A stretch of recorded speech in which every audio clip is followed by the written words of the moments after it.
Thanks so much for joining us, everyone. I'm Caroline Woods, and today we're going to explore the benefits of digital upskilling as an important benefit for employees, both existing and prospective. Joining me for this conversation is Joe Atkinson, U.S. Vice Chair, Chief Products and Technology Officer at PwC. Before we start, I want to remind everyone that we do want to hear from you, so please use the text chat to the right of your screen to post questions and really engage in this conversation with us. We'll incorporate as much as we can from the chat into our session today. Also, a reminder to please answer that poll question to the right of your screen if you have not already. All right, Joe, so good to have you here. Thanks for joining us. Great to be here, Caroline. Thanks for having me. So, Joe, I think a good place to start would just be to explain what upskilling actually is, how has it evolved over the years, and really why should businesses be thinking about it right now?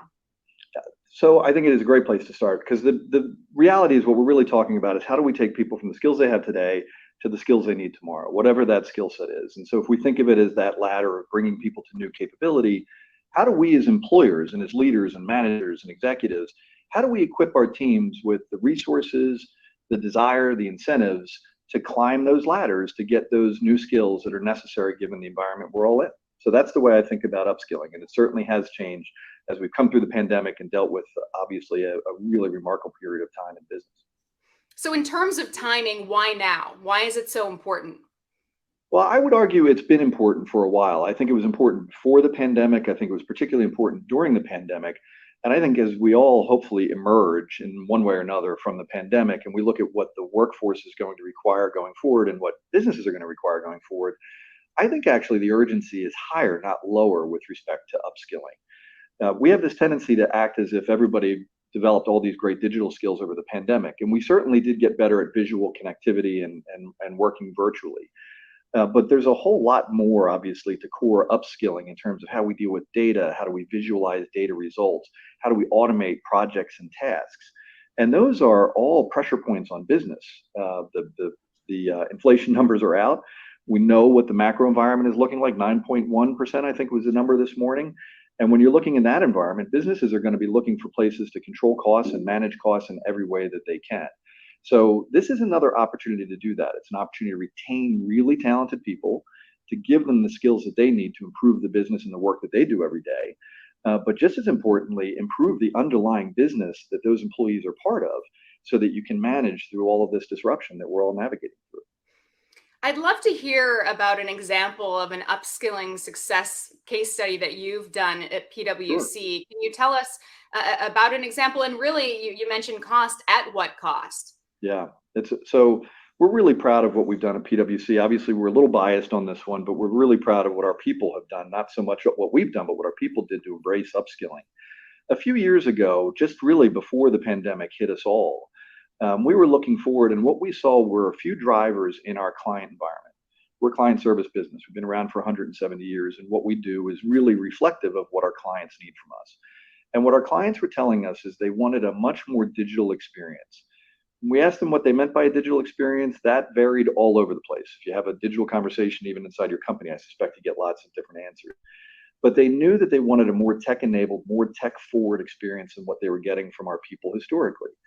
They also knew, even prior to the inflation and all the other macroeconomic issues we're all seeing, they knew that they wanted things at a lower cost. They want us to be good partners to them, where we're partnering with them and good providers to them.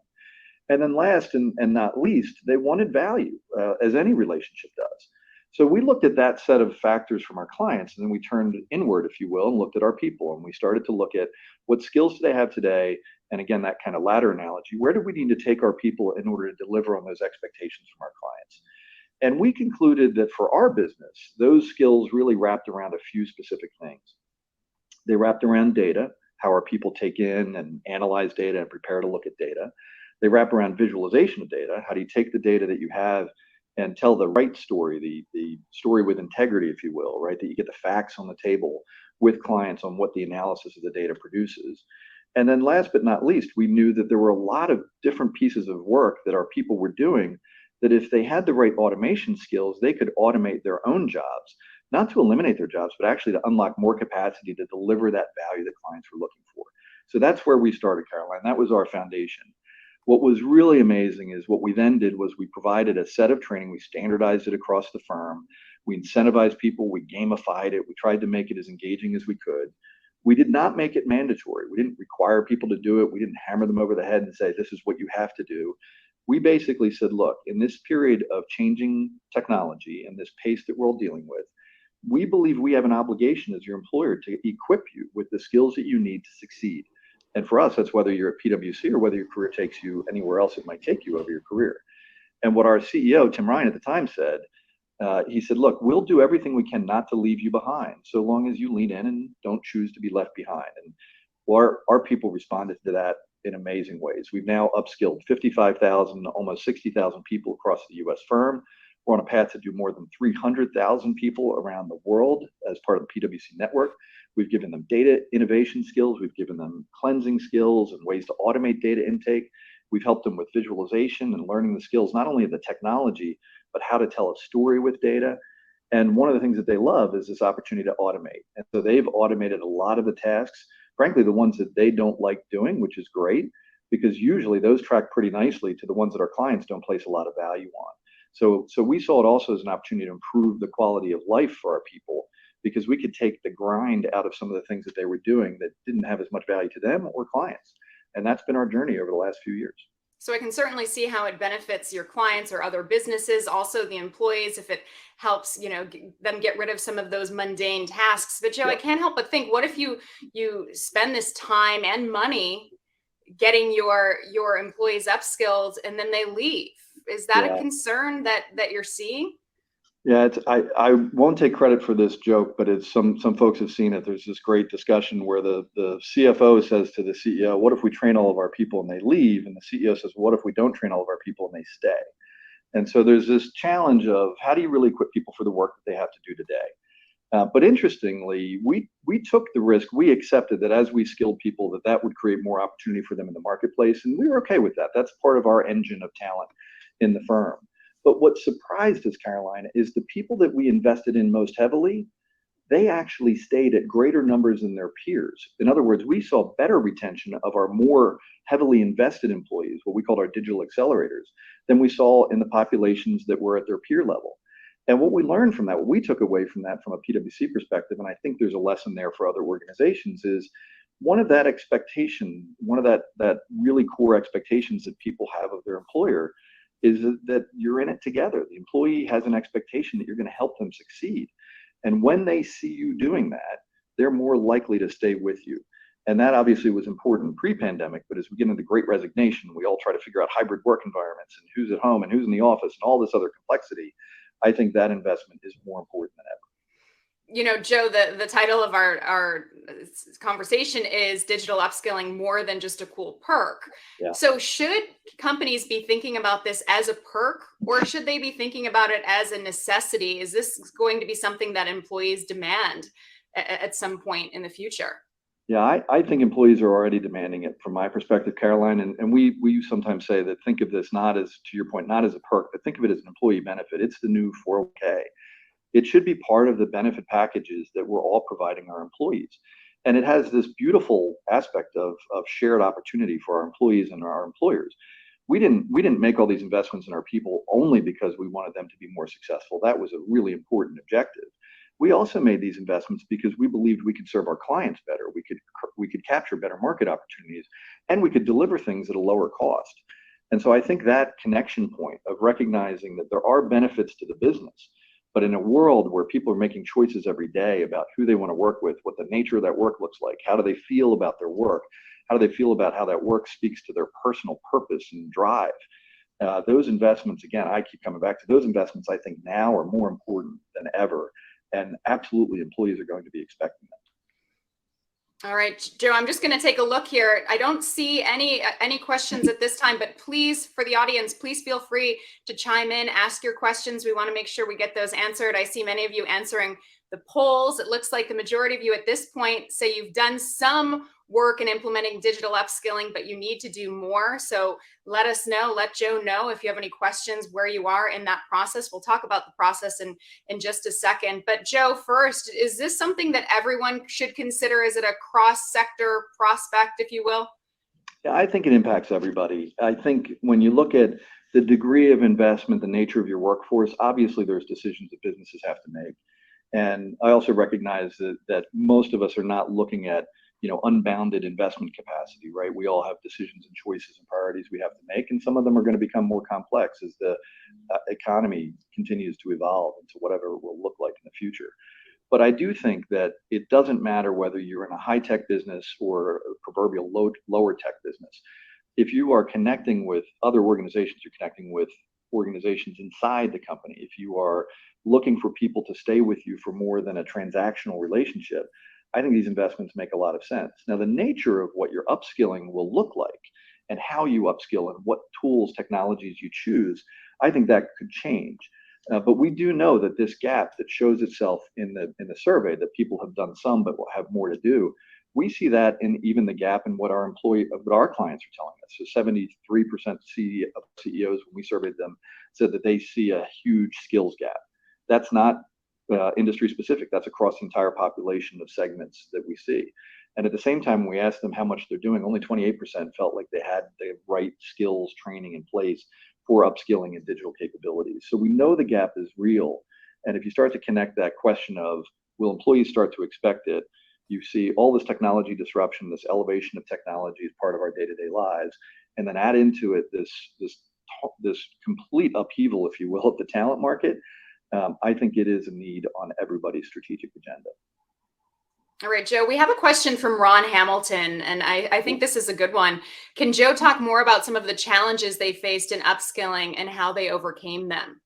Yeah, it's a great question. So thanks, Ron, for the question. There have been plenty. So as much as we're proud and tell this story, like any organization, we made mistakes along the way. So one of them was that we struggled in the beginning to really articulate this the way we articulate it today. There was a contingent, if you will, leadership team that wanted to say we require this of people. Well, the moment you get into kind of mandatory training, we all feel like we have compliance responsibilities. And as important as compliance responsibilities are, they tend not to inspire people.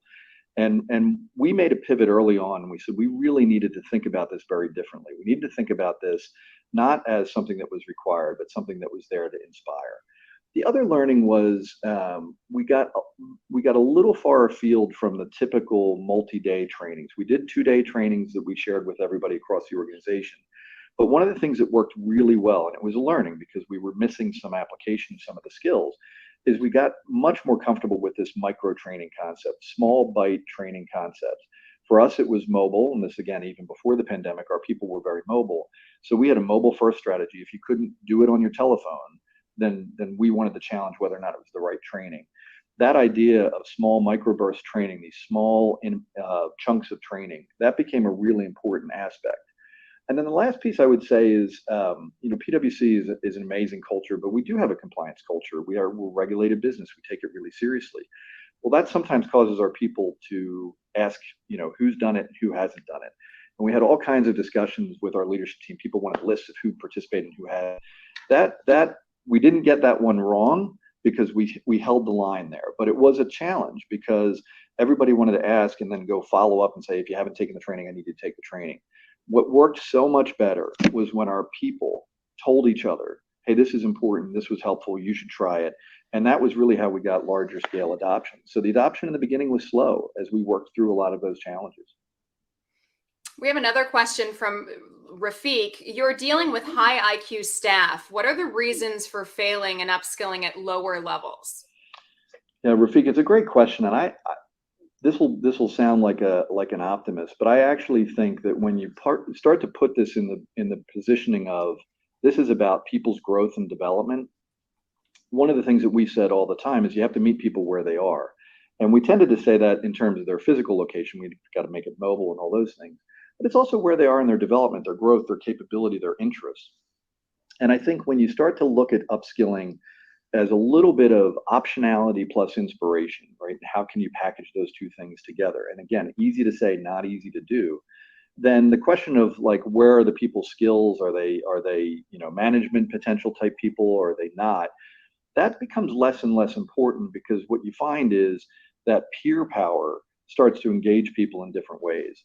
So as much as an example from across the firm, most people think of us as professional services providers. They think of our folks in the field and consultants, et cetera. One of the other things people often say is, well, you have a workforce that is often starting their career. What about people that are further along in their tenure?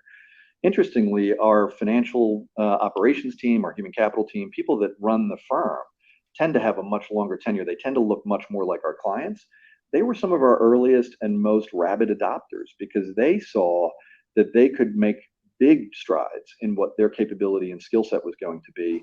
And they valued the investment, I would say, as much, maybe even more than our professionals that were in the client service facing businesses.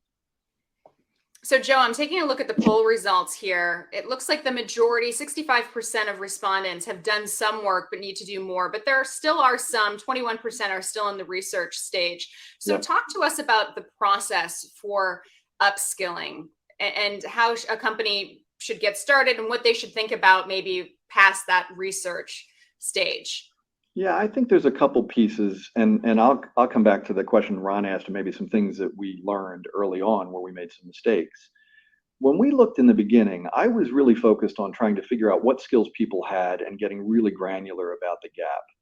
There's tools now, technologies that can help do that. In fact, we've developed some of those that we're working with clients on. But the more important piece was we got kind of stuck in the early stages in this analysis paralysis thing, right? Like, well, who really needs it? Do we want to provide it to this group or that group or the other group? One of the decisions that prompted, because we knew we were struggling to get to the right kind of scope of the process for us, was we made a decision we were going to make it available to everybody. And I'll connect that back to Rafiq's question. That was more about meet people where they are, let them choose what was going to be relevant to them, but make it available to everybody. And what we learned as part of that was that people surprise you. They surprise you because sometimes they have skills you didn't know they had because they're self-driving those skills or doing things over the weekends or what have you.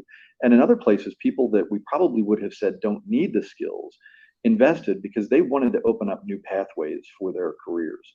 And so the first lesson in terms of the process was that surprise. So my advice would be, don't get too caught up in who gets what. Think more about what do you need for the business? What are the capabilities that the business would benefit from? Because your people generally are pretty smart about figuring out how they can advance themselves relative to the business. The second thing I would say is standardize, standardize, standardize, standardize. We had, when we first looked at data, which was a skill set that we thought our people needed, we had something like 1,400 different training assets that were in our environment available to people. Well, that meant that nobody was getting the same perspective at scale. Once we standardized, and you can imagine the debates we had, this is the right tool, that's the wrong tool, all these debates that we had. Once we standardized, it gave us the ability to move at speed, and it gave us the ability to move across the firm quickly. That was the reason we did it. The secondary benefit, which actually became more important, was now people were talking the same language. You didn't have somebody sitting down saying, hey, I tried this technology tool, have you ever heard of it? And they're saying no. People are sitting down and say, hey, I took the training in technology tool A, B, or C, and teams next to them are saying, yep, I'm trained in team A, B, and C. And that allowed the adoption to take off at a much greater pace. So I think that point about assessing the skills and thinking broadly about what you want to make available to everybody, and then once you make those decisions, connect them to the business, then standardize the technology tools and platforms you're using. So, Joe, we only have about a minute left. So I want to give you a chance to give the final word, either to, I know you stressed urgency at the beginning of this, to talk about that, or maybe talk about how companies can measure success once they do implement a digital upskilling program. But just final word, final thought from you. What I would share as a wrap up, Caroline, is digital means a lot of things to a lot of people, and it has this risk of being a buzzword. And my advice to clients has always been peel that back. It's about how do you improve the technology enablement of your people, and how do you better tech enable the way that you serve your clients, your customers, your business. If you start to think about it as the way work gets done, and how do I automate, make it more efficient, make it more pleasant for teams and clients, improve the experience, it starts to sharpen the ideas on what you're looking for. And I would also say think big. This is an area that people get really excited and inspired by. It's one of the most fun things I've done in my career, and it's because people soak it up. It's one of those things that they're really looking for ways to bridge their career and climb that ladder, that skills ladder specifically. And so that opportunity to inspire your teams with an upskilling journey, I think, is huge, and it has lots of benefits that go well beyond the way our people are skilled. All right, think big. I think that's a good place to end it. Joe, you were so insightful. Thanks so much for joining me. And thank you to PwC For those of you watching, I encourage you to click into the PwC booth in the Expo tab to learn more about what they do. But now, if you'll please click the stage button to the left side of your screen to tune into the next session. Thank you, Joe, and thank you all Thanks, Caroline. so much for joining us.